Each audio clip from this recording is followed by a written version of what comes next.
Hello YouTube, doing a Norcal Mod on a 2004 Silverado 1500.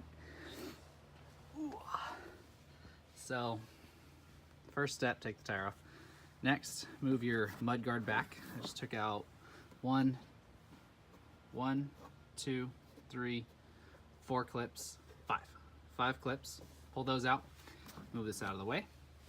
And then, so down here, this is passenger side. First thing you want to do is make a cut right here.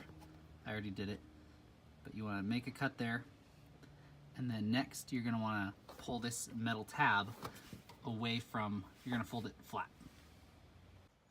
Once you pull that metal tab down, you'll be looking like this.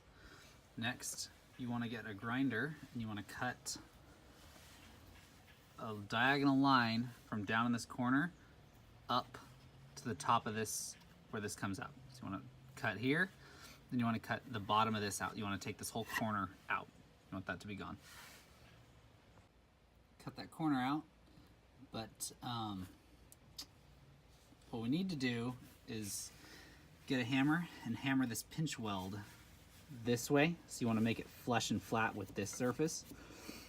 And then once you're done with that, you want to hammer this flap down here all the way up. So the new crease, instead of being here, is pushed back against this brace. Looking at it, there's some metal right here that'll make that fold harder. So I'm gonna get my grinder and grind these top 2 pieces of metal off of this. So what it looks like with that extra piece of metal on the top gone. Next, you want to get a hammer and you want to bend this pinch weld to be flat with this surface. So you want to bend it that way. Now, you don't need to go all the way up. So I'm going to make a relief cut right up here, where I'll cut all the way through this pinch weld and then just fold this section of it flat. This area is going to stay, it's far enough away.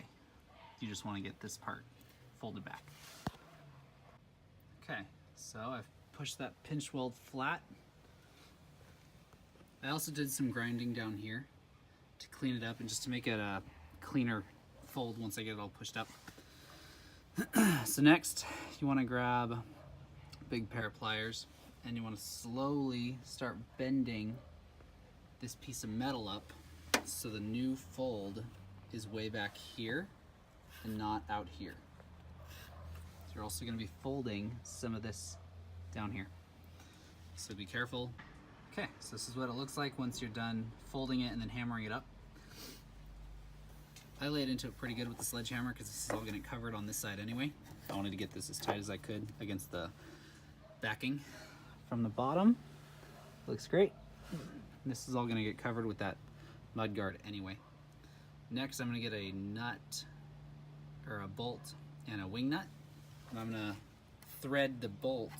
Once I get the guard back down, you need to hold, and tell where I was rubbing it before. You need to hold this under, sorry it goes in between. So you need to hold it back.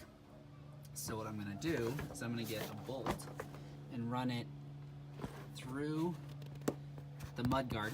I'm gonna drill a hole and then I'm gonna thread it through this way, and on the back I'm gonna put a wing nut. So it'll be nice and flush, but that way you can still pull it off pretty easily if you want. I know some people use self-tapping metal screws and they just put them through right here into the metal backing. You can do whatever you like, but I'm gonna do it that way. And pretty much done with this side. From the bottom you can easily see how much space you gain. So the fender's still, or the mud guard is still loose. So you can tell where it was at originally. So once you get a bolt or self-sinking screws or self-tapping screws, and you suck this up to that metal, you've gained this much room. I like it. Here it is all done. Got one bolt going through that hole on the other side, and I just have a wing nut on the other side so it's easy to get on and off. But it's pretty easily see that got a lot of extra space now. And also, don't forget to spray either primer, or I used clear coat that I had just to cover all the exposed metal. You don't want it to rust out a fender or something. But that's it.